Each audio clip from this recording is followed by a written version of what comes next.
notice that you won?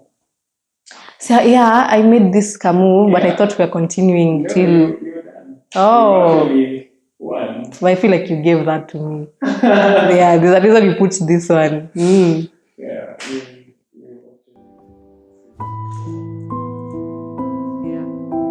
Yeah. Lorna. I'm a winner.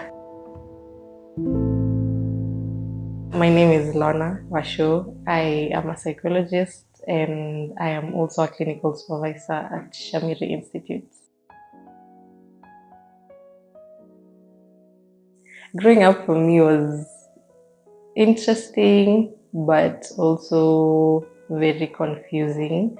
I think, okay, as kids, we look up to adults and we want to be like them. We want to do adult like things and have the cars and the houses, but no one really told us that it's not as straightforward as it seems.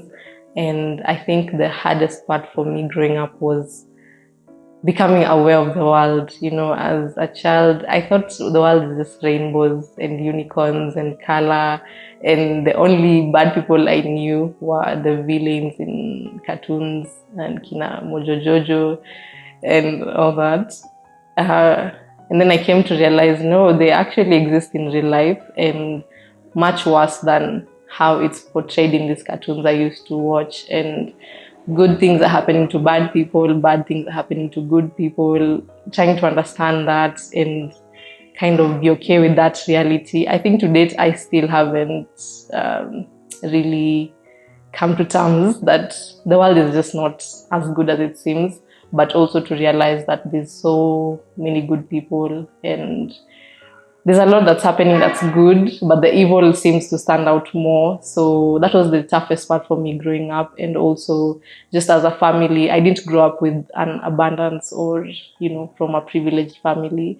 And sikai mashida zangu, they usually say that, but that was also tough because you're trying to not show people that side of you, but it's deep inside, it's eating you up alive, that I'm not like the other kids, I don't get things like the other kids. And for me, that started that journey of comparing myself to other people without trying to make it too obvious. Or I don't think I was aware myself that I was doing that. I was just a kid and I want the nice pencil, I want the latest sharpener or the one with cartoons on it. And my mom just couldn't make that happen. And I understood that she was trying to do the best that she could, and she did.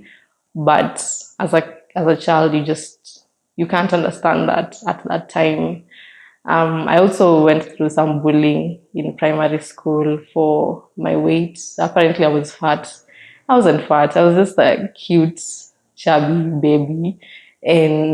But at the time, the beauty standard was being slender, being petite. There was no accommodation for nothing else. So it was hard to go through that. And kind of, I wanted to understand that they're also just kids, but I'm also just a kid. So why am I not?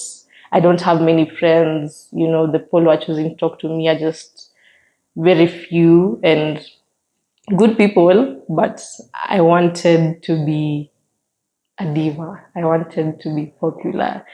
And my sister got all of that because we're in the same school. And I didn't feel jealous of her. I mean, she's my sister and she loved me regardless of what people said. And I loved her too. But it was tough to be on opposite sides of the spectrum. I didn't enjoy that at all. But it faded away, but it left me with things to heal from.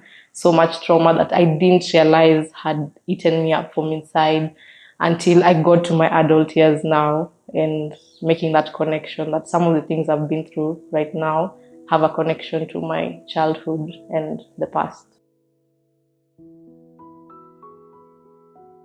High school was the worst phase of my life, and if I'm being honest, and I know it's the same for a lot of people, but it was tough. I didn't enjoy it one bit. One, I'm not a bookworm.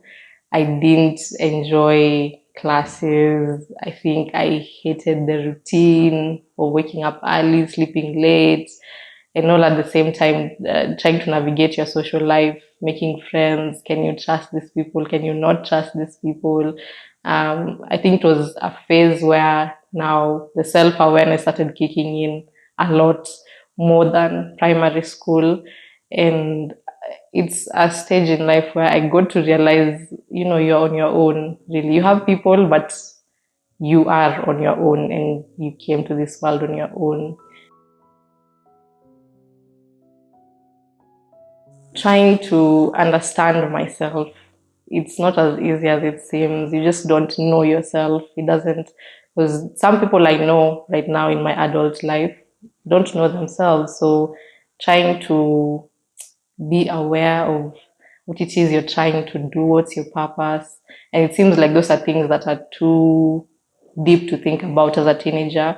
But I had to grow up quick because of how life went, or life, the trajectory that we took. And we didn't choose to take it anyway, but, life was just life. And all of us, me and my sisters, had to grow up too fast. And I don't feel like I enjoyed being a proper teenager, making silly mistakes, doing silly things, enjoying your free time without worrying about what's going on at home, is my mom okay? Is she not okay? Thinking about so many things that my friends never used to think about. So my head was in school, but not in school. I'm trying to study and focus and do all those things, but I'm constantly thinking about home and how I can make that better, even though it's not my responsibility at that time. And a lot of still navigating a lot of anger from, being raised by a single parent, and asking myself so many questions. Where's my dad? Why did he choose to leave? Or why has he not been present? Trying to understand that there's someone out there that knows they have kids, but chooses not to be in their life. And I think to date, I'm still finding the answer to that question.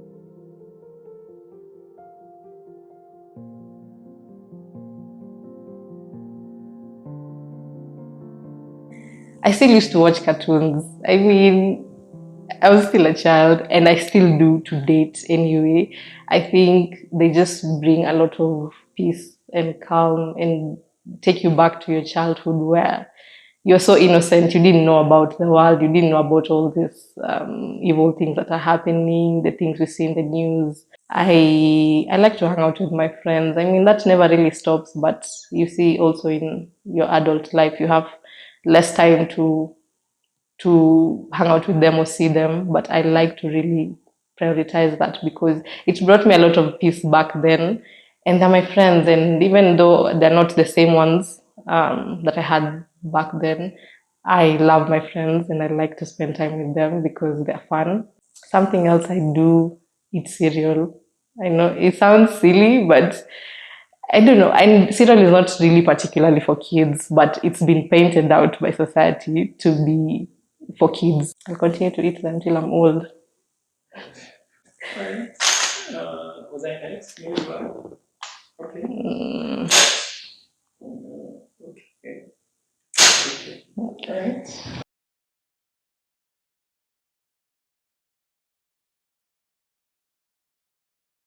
I think it was actually quite recent, sometime this year. I feel like a lot of the things that I went through as a child, I wasn't aware of how much they had affected me now in my adult life. Maybe studying psychology helped a bit to now become aware of mental health, what it is, why it's important to me. When I was talking to my closest friend and I was telling her how, I'm having a hard time nowadays being so positive. I'm always the friend who encourages people and, is quick to tell them that, this storm will pass and better days are coming and all that. And it had just died down slowly, a slow natural death that I didn't realize. And I was telling her, yeah, it's hard nowadays to be so positive and all that. And she told me, yeah, I feel like nowadays you used to be more positive back then than you are right now. And I think her repeating it back to me was such a wake up call in its own way. And for someone to see that in me, I could see it in myself, but I didn't think that people could also see that I'm becoming a shell of myself and all that. And I knew it was time to face all these things that I've bottled in since my childhood. And growing up, I thought that low self-esteem has to look a certain type of way. Like people who don't love themselves as much have to, it has to be obvious. It can't be, we cannot see it. And that was me. I didn't think that to myself, not even to people looking in. I thought there's no way I have self-esteem issues. There's just no way in this world. I mean, it was nothing about my physical attributes. I was seeming confident to my friends, to my family. And over time, I realized from that moment where I was bullied in primary, I didn't handle it. I didn't talk to anyone. I didn't, try to find some healing, because I also didn't know that there's healing in something like that. You just take it as it is, move on with your life. People have been bullied before, you're not the first person. And to, being raised by my mom alone, to comparing myself to other people. And I found that I was talking down at myself. I wasn't talking about myself positively to people, and also to myself. I was having very negative conversations in my mind. I didn't think that I was worth certain opportunities that I had gotten. I didn't think I was worth being friends with my friends. I always felt that I'm sort of inferior to everyone that I meet. And it wasn't until I actually started therapies when I got to know how bad it had gotten. And that was a wake up call for me to know, you have to take things into control, or it's just going to get worse and worse. And you're going to turn out like someone you don't want to ever turn out like. And you're this person who is in this position to help people. You have to take care of yourself. You can't be preaching in therapy and, get that healing, guys, and do this and this, coping mechanisms, and you're doing nothing for yourself. I feel like that was unfair to myself.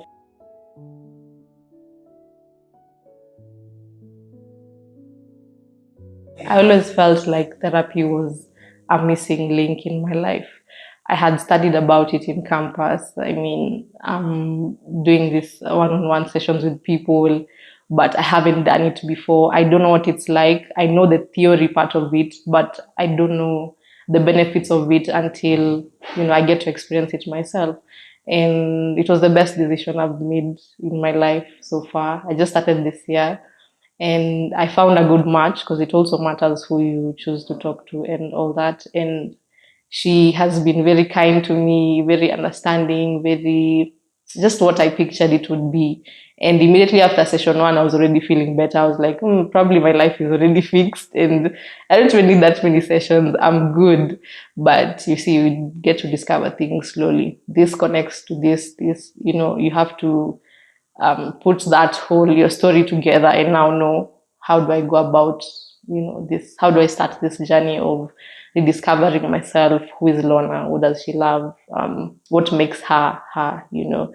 My family was the most supportive. I'd mentioned it to them so many times, like, I want to start therapy, I want to do this and that, I feel like I want to talk to someone, and not someone that I know, a stranger. They had my back, and they still continue to do so. To date, they are proud of me. They make it known that they are proud of me, and I can't live without them. They are my world.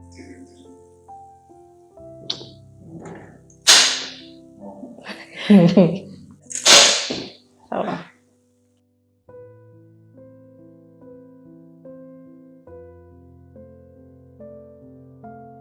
my mom, I think it has been hard for her raising girls only, and because, as society puts it, there's fathers play a big role in raising the girl child, and not having that, and probably not having a way to make sure that we are protected. And she provided for us. She did the providing part, but someone to kind of show us what we should look for in, when we grow up and want to get married and have kids and all that. I think it was tough on her to not have that for us, but she made sure to take it in, be as strong as she could for all of us. Took me a while to, even know that my mom has emotions. I think we all think our parents are superheroes and they have things under control. And I think as long as they show us strength, we have strength too. So it's only until recently that I've seen her, I've seen her vulnerable, I've seen her other side, which I like. But growing up, she did the best that she could to try and provide for all of us. 4 kids, that's no joke, raising alone. She has really tried to, get us through school, and we have all of us. We've had an education. Despite me not liking school, I had to go, and she made it, known to us that we have to study because we have to live a better life than the one she did. But she also gave us so much hope that her situation doesn't define what ours is in the future.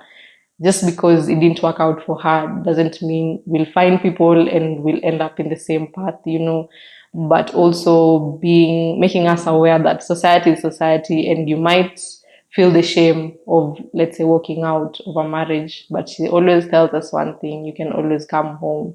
The doors are not shut. You can always just come home, which makes me feel at peace.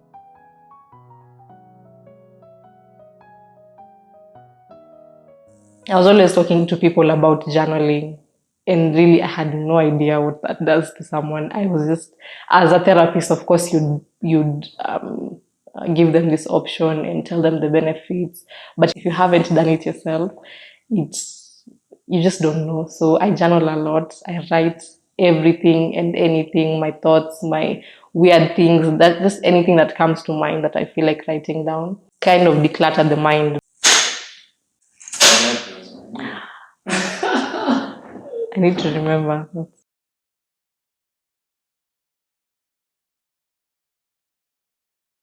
Especially the part where people label other people as bipolar. Even there's the depressed, and then there's also, just because someone was laughing one minute and then now they're crying, all of a sudden they're bipolar. And yes, I understand that so many people don't have that awareness to know what it actually looks like, and they don't take the time to research or ask someone, is this what I think it is? Or they just have emotions. We're human beings, someone crying one minute and laughing the next doesn't mean they're crazy or all that. It manifests differently. I'm still shocked by the lack of seriousness that mental health gets.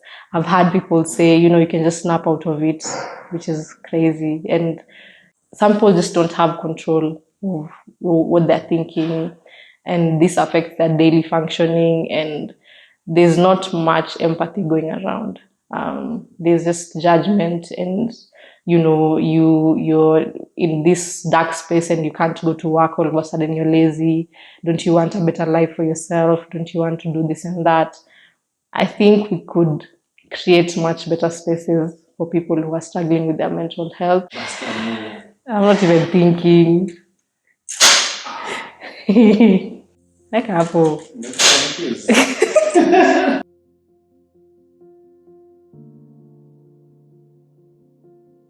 Therapy has brought so many changes to my life. I'm much more positive. I'm happy, which I tell my friends all the time. It's not a statement you hear often, people saying I'm happy, which they should be saying that more.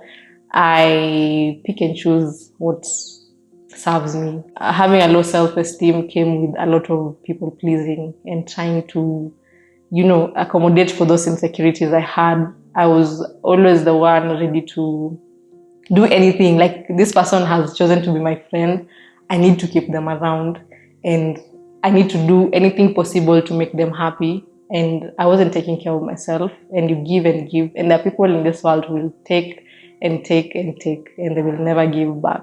And in the 12. Okay. Fair enough. Perfect. Perfect.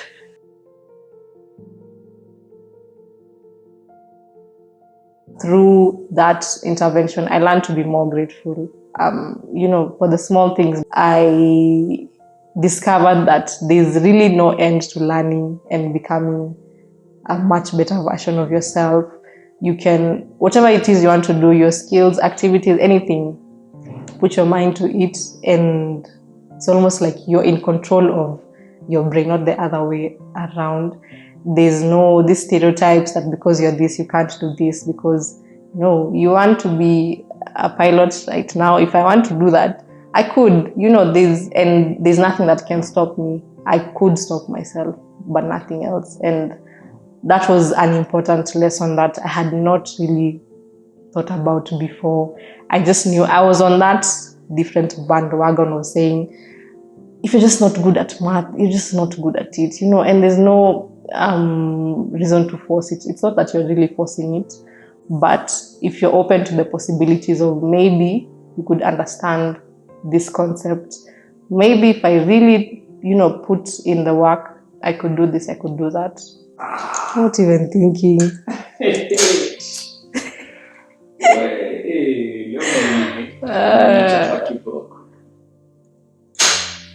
No, take back up. Why not? Why? Why?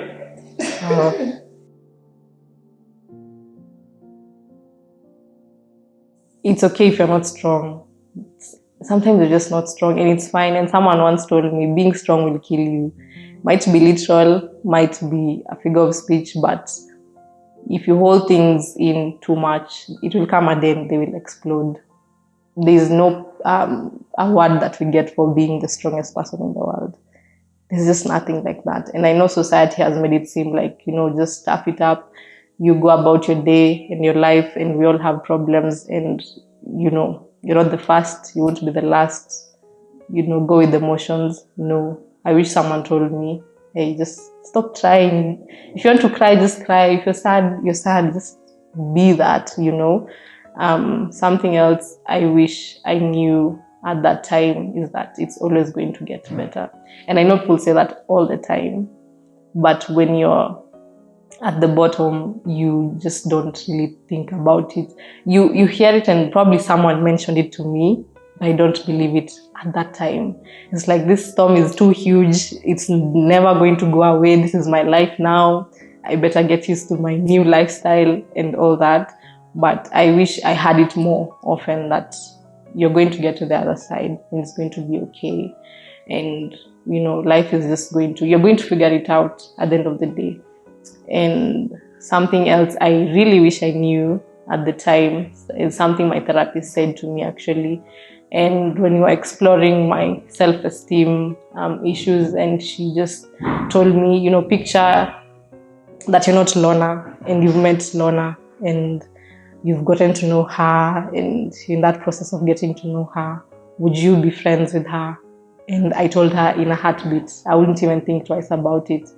And she told me, that's how people who care and love you genuinely and deeply view you. The same way you thought about yourself, I would definitely be friends with this girl.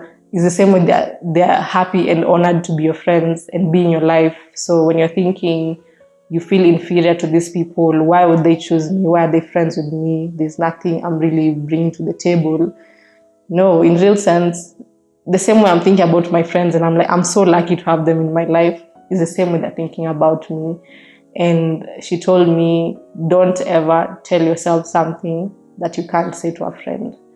You can't tell your friend you don't deserve a job, you don't deserve this opportunity, you're nothing. Then why are you telling it to yourself? They would never even say it to you. It seems unfair to your body, to your mind, to treat yourself that way. And that was a game changer for me. Did you notice that you won?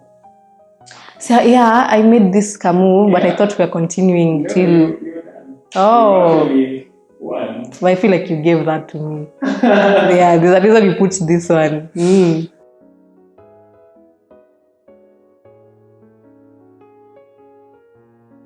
Try and just create that positive space for them. I wouldn't want to have heard over and over again that, you need to do better, you need to get up, and you need to do this and that. If you can't do anything and if you can't say anything positive, give them a hug. Just sit with them in silence, listen to them, give them that kind of attention that they need at the time. And don't just, especially for parents, I feel like even working with Shamiri and with the students, there was a lot that came up from parents not creating this good environment at home. And actually, most of the cases that I handled, the parents had something to do with what this kid is going through. And I feel that they can do much better. We know that we didn't grow up in the same era, and they had to toughen up because that's what they were told. But it's a different time. It's Gen Z. We're doing things differently. So you don't have to be just rigid in the way I grew up like this. So you guys have to do this and this. I did it too. We walked 1,000 kilometers to go to school. Those stories that they give us, it's fine, but it's a different time. So allow us to be us. Allow that person to be themselves. You don't have to understand things. Even for teachers, I know you're used to being strict, and school is a whole different environment, but there can be empathy and understanding and kindness in school. It doesn't have to be punishments and homework and all that. And there's so many teachers we met that are like that, and they understand and they want to talk about mental health and kind of be aware of what this is and how they can contribute to making it a bit better for the students. Yeah. Thank you, Ian, for having me. Yay! Memaliza, without a single tear. My mom is going to be so proud of me. Eh?